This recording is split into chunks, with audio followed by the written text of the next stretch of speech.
ஹல்லேலூயா. ரோமர் 2ஆம் அதிகாரத்தில் 1லிருந்து 6 முடிய வசனங்களை நீங்க வாசிச்சீங்கன்னா ரொம்ப அழகா இருக்குங்க.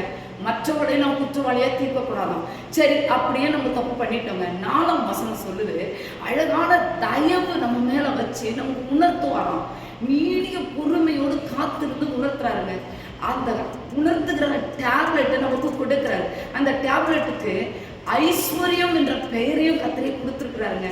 இப்ப ஏற்பட்ட நல்ல டேப்லெட்டுகளை எடுத்து நம்ம குணங்களை சரி பண்ணிக்காம அதுக்கு அடுத்து கீழே 5ஆம் வசனத்துல அவரே சொல்றாரு, நியாயத்தீர்ப்பின் நாளுக்கென்று கோபாக்கினியை நீங்களே தான் நம்ம சேர்த்துக்கிறீங்கன்னு சொல்றாரு. இப்ப ஏற்பட்ட நல்ல காரியங்களை நல்லா தியானிச்சு நம்மளை இங்கேயே சேஞ்ச் பண்ணிக்கிறோம்னா நம்ம பிரயாணமும் நல்லா இருக்கும், பரலோகமும் நம்ம ஈஸியா போயிட போறோம். இப்ப ஏற்பட்ட கருத்தை சிந்திக்கலாமா?